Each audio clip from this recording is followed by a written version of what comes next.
Hello, everybody. Nice to see you. My name is Nuru Mugambi. I'm from Kenya, studying public policy at the Andrew Young School of Public Policy. This is my second time to speak here at the Hope Global Forum. The first time was in 2016 and had the opportunity to meet Ambassador Young. And at that point, I thought I knew everything. And I was like, yeah, I'm doing this, I'm doing this, I'm doing this. And he said, well, you're only doing that in your country and your region. What about Africa? What about the world? And it was the first time that I was actually challenged to think about the beyond, right? So I think today we have a wonderful panel with us. When I think about it, we represent literally all the continents aside from Asia. So I'm from Africa. Miss Mercedes grew up in Venezuela, spent some time in Brazil. Mexico. Mexico. We obviously have Brett as well. So really from the US, but your wife is from? She's from Finland. Finland, right? I grew up in Texas, which is, people there act It like is a it's foreign another country. So yeah. So Totally different country. what I've read. So it's a really, truly, this panel reflects the global nature of this conversation. And we're all here to talk about financial innovation and financial inclusion. And as you heard Mr. Ed say, the goal is to come out with a big idea. So I would like to introduce our panelists, and we're going to have some questions, and then we'll open it up to the floor for you all to each have a conversation. But ultimately, at your tables, you're supposed to come up with big ideas for the next 5 to 10 years. And what's going to happen is Hope Global Forum will take those ideas and incorporate that into their strategic planning. So it's not one of those conversations you come and you chat and feel warm and you leave and nothing comes out of it. Ideally, there should be outcomes. So what big ideas would you recommend to Hope Global Forum, either from a policy perspective? I think for those of us, how many of us were here last night?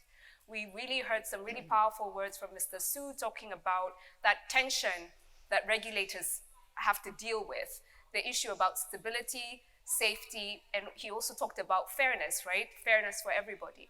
So on one hand, you have the regulators dealing with this. On the other hand, you have the market dealing with innovation. And we heard about the drawback, like FTX, which is a cryptocurrency platform that basically crashed with a lot of people's wealth and small incomes, right? So there's a tension, and what Mr. Hope was talking about, how do you find that happy medium, right? Between innovation, and he called it stodginess, right? And that's the tension that we're trying to solve through either product, policy, or process. So when you're at your tables, these are the things that we really want to talk about. But allow me to introduce our panel. Ms. Mercedes, she's the vice president with MasterCard. And I'm going to ask you to tell us what you do and tell us about MasterCard, because I think we talked about it. Not many people really.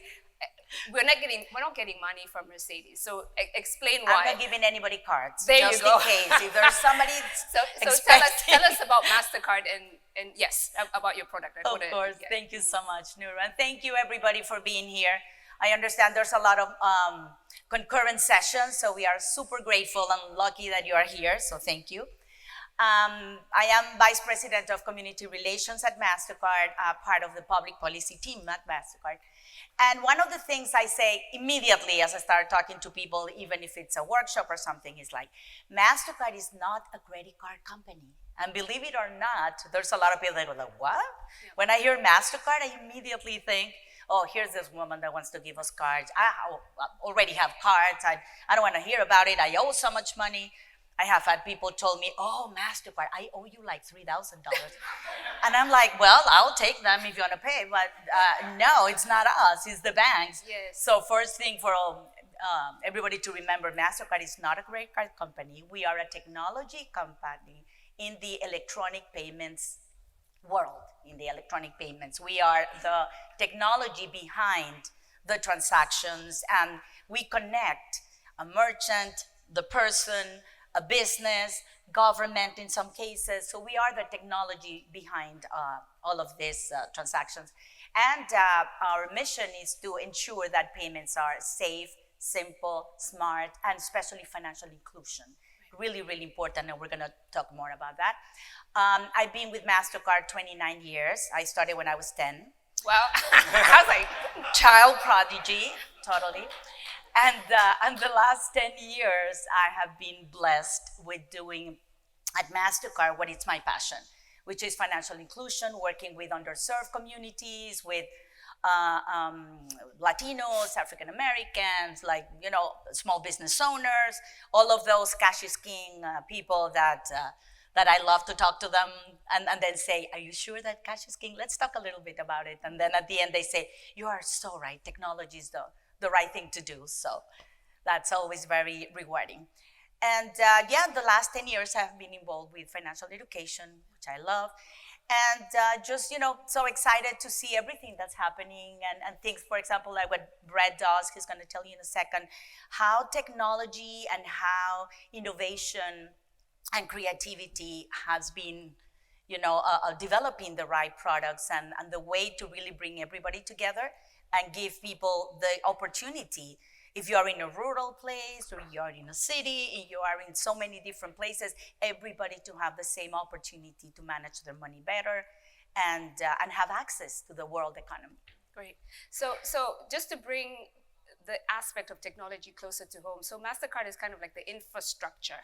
Yeah, it's the rails exactly on which financial products or service providers put their products on. So when you're swiping your card at Walmart, for example, that infrastructure that makes sure your card works, that the bank speaks to Walmart, for example, that's the technology and infrastructure that we're talking about. Mm-hmm. And then we are simplifying it a little bit because we do a lot more. Of course, that. Of course. But just bring it, I've been in financial services for about 16 years. In banking and now in policy, and sometimes I think it's the jargon, right? So we speak up here, but sometimes you bring it a bit closer. So I'm not discounting your work. No, absolutely yeah. no. Okay, great. Brett, welcome. Thank you. Thanks for having me. I'll start with just a quick little story. Last night and this morning, John Hope Bryant was talking a lot about creating generational wealth through homeownership, successful homeownership, which is something that's resonated for me. Everyone has a credit story, so we are a credit building platform. My credit story actually is related to homeownership. So I grew up in a small town outside of Houston, and my mom was a preschool teacher. My dad was a very unsuccessful businessman, and we had a lot of trouble with getting in, getting out, and kind of being forced out of homes. And when I was 13, a policeman walked up to the door and handed me an eviction notice. So I'll never forget that. And what it led me to my personal goal, which we all have our own personal goals, and we talk about it quite a bit in our company, is stability for my family. And stability for my family includes financial stability, right? And so it's led me to be at this company where I'm at and the mission that we're on. So we're a mission-driven fintech company. We're a credit building app platform. We organically started working with Operation Hope because a lot of coaches were recommending us. We didn't even know. We didn't even realize that was happening. So has anyone here heard of a credit builder loan? Okay, so I'll talk about the origins, but credit builder loan is our first product, one of our products that we offer. We have a graduation path that provides access to anyone. So we believe everybody has the ability to improve their financial future. There should be no barriers to that. And that is one of the best things about fintechs and financial disruption. There are bad things. Yeah. There are bad actors out there. There's no question. But one of the best things is just giving access. And it has nothing to do with where you're from, what circumstances you've been in. It has everything to do with how you're leaning forward to do it. So we have a number of products to help you build credit. And we're packaged them. We work with banks on the back end, credit building loans, a small dollar secured credit card that was inspired by the Financial Health Network, and now rent reporting and utility reporting. So people can get access through alternative data and successful payments for their rent and successful payments for their utility bills. And so that's where we're at now. And we now have over 1 million customers. We call them builders. And our builders all have hopes and dreams, and we're trying to help them along. Fantastic. So what we have, round of applause. Thanks. So we have an expert in financial literacy and education with a solid track record with a technology company in Mercedes and a credit builder in Brett. Both Mercedes and Brett have agreed to take questions from the floor. So as we're going along, if you have any questions, please ready them and we'll open it up to the floor as well. But I'll get started with my first question. So, and I'll point that to Brett. So we're here to talk about inclusion and innovation. And how do we get some ideas up the pike to Hope Global Forum, which then can take it up and make it more actionable. So maybe you can share with us some innovations that you've seen.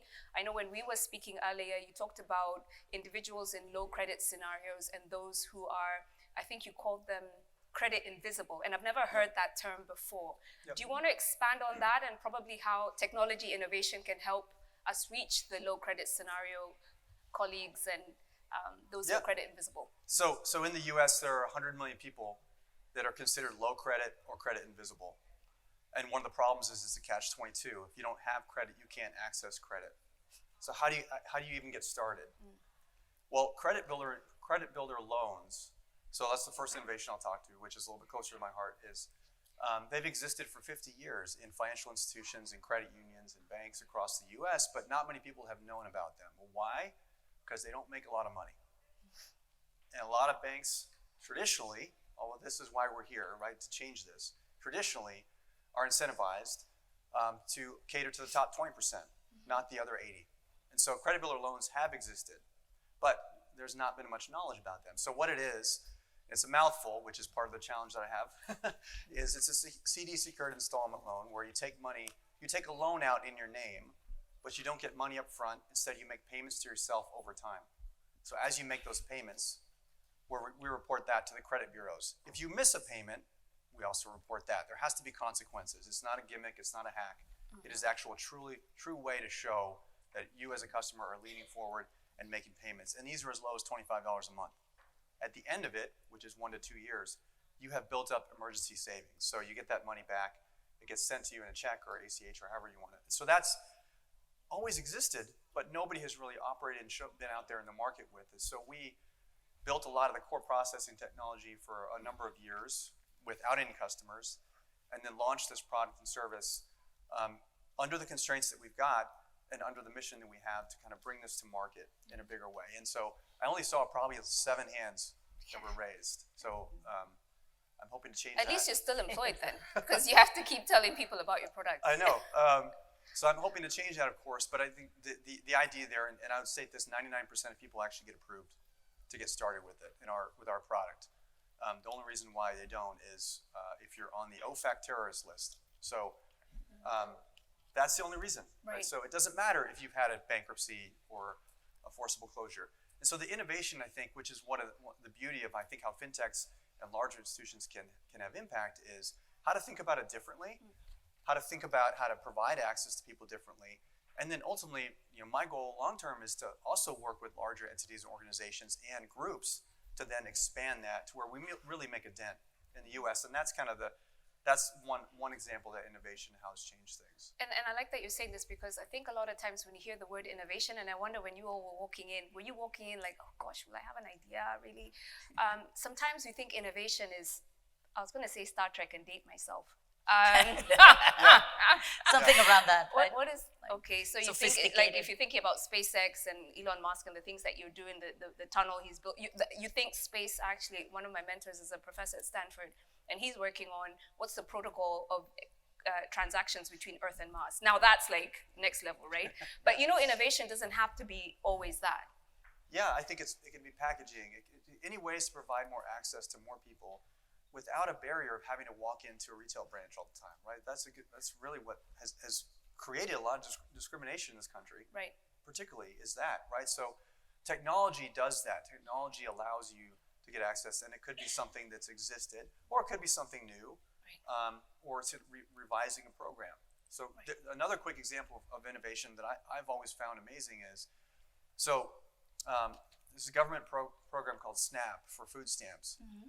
Company called Propel launched Fresh EBT app. They now have over 5 million users. And basically what it does, it allows you to check your balance, your EBT balance, your food stamps, via the app.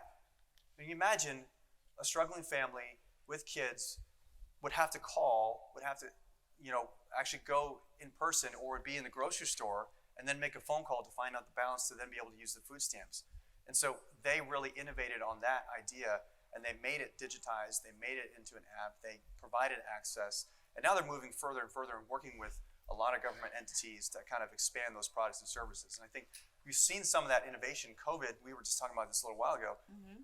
COVID has accelerated that from a lot of governments across the world, certainly in terms of how to actually provide services to people who need those services quicker and faster and more efficiently, and remove a lot of the old models that we've had in the past. Indeed. So innovation can be looking at things differently, what you said, and then the process difference that you mentioned, process innovation, making it more efficient, making it more easier. Sure. Okay, great. Yeah, So Mercedes, sometimes yeah, innovation please, yeah. can be, so simple as just providing a benefit to an underserved person or an underserved group of people that they didn't have access. I mean, all of us here in the room, I would argue, we are so used to just, opening our wallet, getting a payment card or a wallet in the telephone. But there's so many millions of people out there that it's cash. Right. And they continue believing that that's the only alternative that they have. Right. So I would say an innovation 12 years ago approximately was reloadable prepaid cards. Because everybody, and I still get it. It's when I go to remote places and talk to people, the train of thought is, my only alternative is cash. I don't have a credit history. I don't have a bank account for tons of reasons, and so what else can I do? And just a simple reloadable prepaid card, when it was launched, it was just like, you don't have to be only thinking that your only alternative is cash. Right. And definitely what I was talking with Brad, how COVID, the silver lining, so many people that were reluctant to use technology learned the hard way sitting at home that they needed to have either a bank account or a payment card or both. And I talk a lot to those people. I call them because, so can you go to your check cashing place right now to get your cash? No. What are you going to do if you have a check at home? You need to stay home. You cannot go to an ATM. So do you understand now the importance Right. of embracing technology and leveraging technology? And that's exactly our mission. My wonderful colleague over there, Jimmy Chow, and that we are so passionate about this because it's so surprising with all the innovation happening these days. We still talk to so many people that go like, are you telling me that I can have a payment card? I never thought that I could. Right. So when we talk to them about the alternatives that are out there, it's a life-changing in many cases. I used to do education to Mexican mothers in California, like 70 Mexican mothers, and we sat in the floor and started like, okay, how did you spend your money today? How did you do it? And some of them would say, I have 3 little kids. I have to go in person to cash my husband's check at the check cashing center, and then I need to go and pay the utility bills in person, because she thought that there was no way that she could have a payment card. So sometimes it's so simple as that, something that for us every day is like the most common thing. We don't even look at it. You go like, okay, here you go and pay and tap your card and go. But, innovation can be something really simple that finally opens a different door to somebody. I love it. And a lot of times innovation comes out of necessity, right? They say invention is the mother of necessity. And you brought out 2 important points. One is, and I call it the COVID Kairos. Kairos is that divine appointed time and a window of opportunity. And I think COVID has opened a big window of opportunity for the financial markets, banking, payments, investment, savings, to be more responsive to the needs of society through technology. And you mentioned the fact that a lot of people probably were shy to do a lot of the digital transactions, but because we were all told to stay home, you didn't have an alternative. And McKinsey did have a study that found in Africa, for example, 70% of consumers plan to stay in digital in a post-COVID world. So you're talking, and they never were trusting digital financial transactions in before. So that COVID Kairos has really reshaped and forced us to very quickly change our habits and to trust the systems and the technology and the infrastructure that technology has or technology offers. Yeah, there were many solutions that happened at that time. For example, MasterCard worked with some governments, different state governments, to send money to people, because there was no way to be sending checks, or many of them were backed, so stimulus funds, those kind of things. There was no way to get the money to the people. So we work with issuers of prepaid cards and then work with the government to send the stimulus funds in a card to people. And they were able at home to buy things, to pay their utilities, to receive money, Right. or to send money to their families, et cetera, et cetera. So I love that you mentioned the prepaid card example because innovation also builds, right? It builds on and keeps building. And I feel that, okay, I've not done the research, but I think prepaid cards were the entryway to mobile wallets, right? Because you have a store of value in the prepaid card that the mobile wallet then gives you digitally that store of value that you can use to transact or pass it on. And that's how a lot of innovation in the global south happened in terms of mobile banking, for example. I think mobile banking grew out of Africa because people could not get to a physical branch because there's no road infrastructure, for example. So you just have to be able to transact on your phone. So it builds. So you start off with your prepaid card, then you get your mobile wallet, and the rest is history. So what do you think about this idea of the prepaid card and the credit? Is there a linkage there? There is. I think it's the prepaid card. A lot of our customers actually use prepaid card to pay their credit bill or loan because they don't have. They may have a bank account, but they also have a level of trust that they haven't built up, or an institution that they're working with that's not quite there yet. So they use the product. In the end, though, we were talking about this earlier. One of the goals we should all have in innovation is, when it comes to financial health, is automation. So, however, someone is comfortable with that, right? Prepaid cards is a situation where a lot of customers are a lot more comfortable with that. But then how do you get in the good habits and the positive news of that and kind of work with whatever institutional obligation you may have to then take care of the payments or use it and budget wisely or whatever it might be. And I think that's really important, that stored value and that trust. And so it takes a while to build trust with new products and new parts of the economy and particularly for communities that have been underserved. Right. Or have been told no quite a bit from larger institutions. And I think that's a really great development for prepaid cards, and they serve a purpose. Great.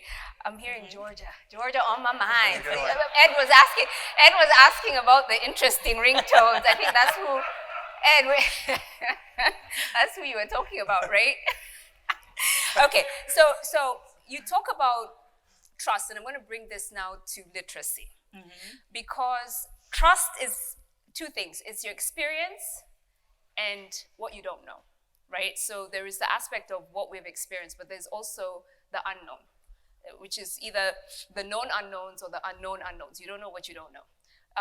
Tell us about financial literacy, because I know, or I've seen in the data from Standard & Poor's that in America you have about 90% financial inclusion rate, but when you look at financial literacy, only about 43% of Americans are financially literate. So that means you have over 100 million Americans who are transacting trillions of dollars worth of activity, trade, education, health, but there's a gap. So how does literacy impact on trust and inclusion? And what have you found from That's a MasterCard? big question. No? Yes. Well, yes. And you're asking somebody that is passionate about financial literacy, so I has could it on speak lock. for I 4 know hours you got here. it. I know you got it. Go on. Yes. I think financial literacy is one of the most important things. And again, many people think, so what's the point? The important thing is the new products and everything.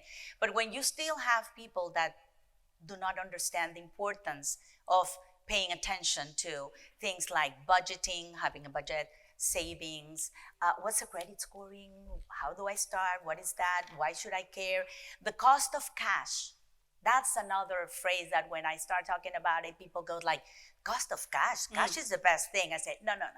Let me walk you through an example. How much money somebody that does not have a bank account or a payment card spends just to get access to their money, like the percentage you pay for cashing a check, what you spend paying in person all your bills.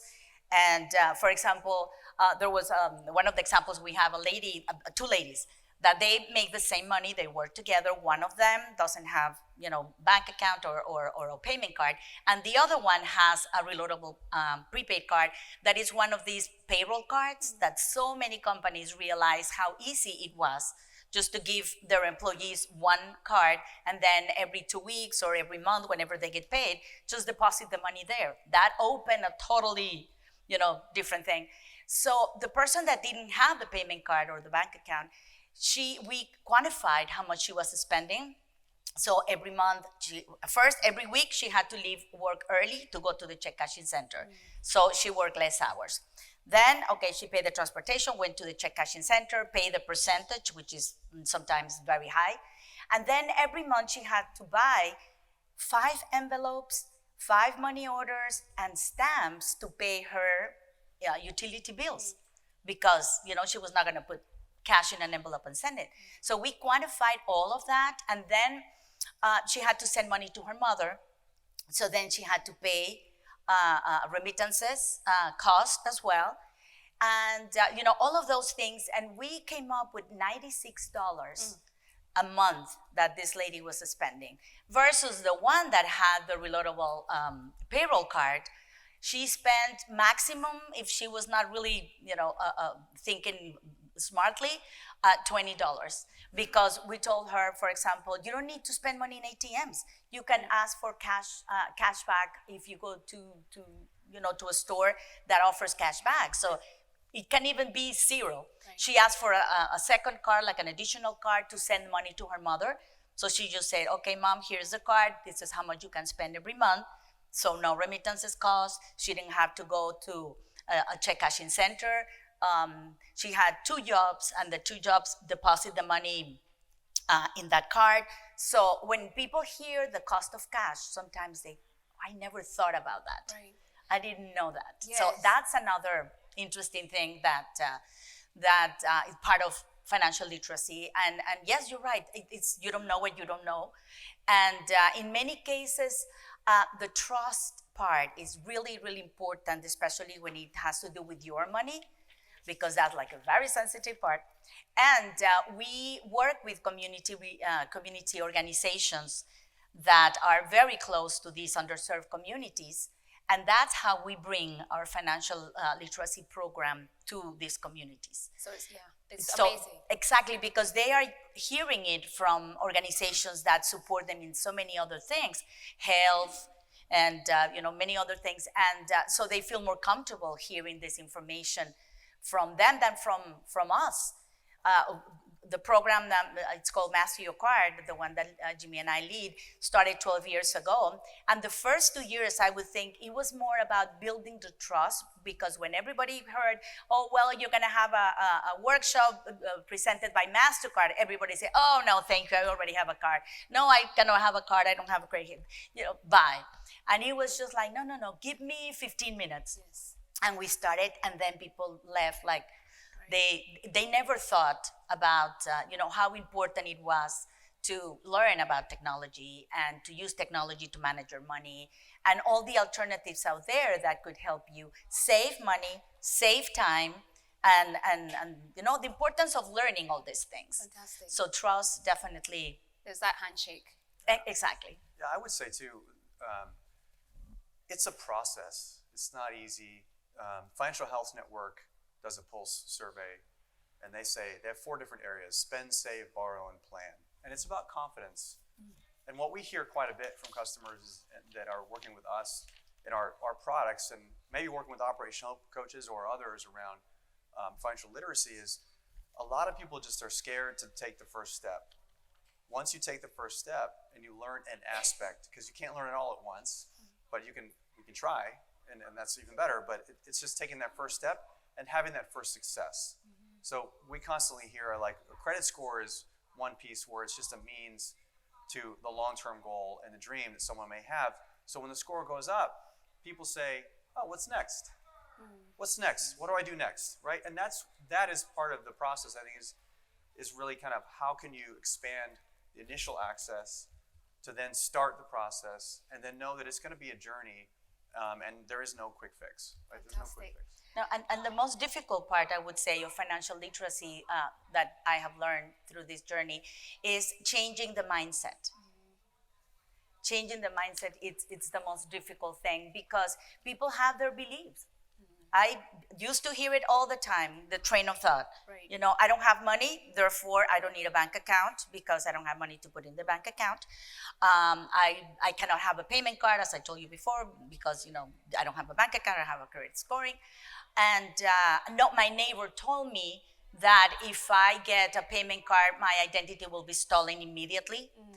And so there's so many things that take that trust and that experience, etc., for people to open up, to understand that the world has changed, that you know, cash is not king anymore, and it will never be again, and the importance of all of that. So it's Fantastic. changing the bad mindset. experiences. Fantastic. Now we're going to open it up. You have colleagues at each table who are going to facilitate a discussion. The idea is to come up with the next big idea. We thought about youth, and we also thought about adults, because often the adults, if they don't know or if they have misinformation, then it's carried to the youth. So we thought about family. We thought about a form of family where they learn how to earn, to save, to invest, and a little bit of spending.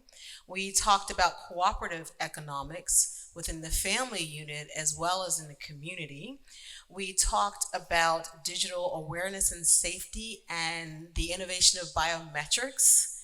Now you can go in stores scanning faces or hands to make purchases.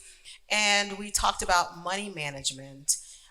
We also talked about the importance of trust. So some of the underlying values that are important as well in financial literacy and management. And even having a youth forum. And there were a couple of apps that we talked about that are already now, like Greenlight and another of the solo funds that are helping younger persons do this, but just to be aware of innovations that are coming. So make it a family affair. Okay. Yes. so much. I would love to meet. One of the courses that we have in our Master Your Card program it's called Conversations about Money with the Family. So it needs to be a conversation where everybody in the family has a role to play. So you want to buy these new sneakers? Okay, what are you going to do to help out with the family finances? Make sure you turn off the lights all the time. Make sure that you are not, wasting, goods or things that we're buying. So share the finances, and also find for the kids to contribute in whatever way they can. And that's a totally different story. Unfortunately, for many families, talking about money is just like the hush-hush thing. They don't want to share anything. But the more the kids, and I was telling Nuru, we do classes to 7-year-olds, all the way to 18 as well, and the importance of them understanding their role in the finances of the family, it's really, really important. Okay. So thank you so much for the comments. We talked about venture capital for a lot of our businesses because there's not a good distribution network for that. We talked about family banking, which is a kind of a different play on what we currently have. But we spent the majority of our time talking about gaming.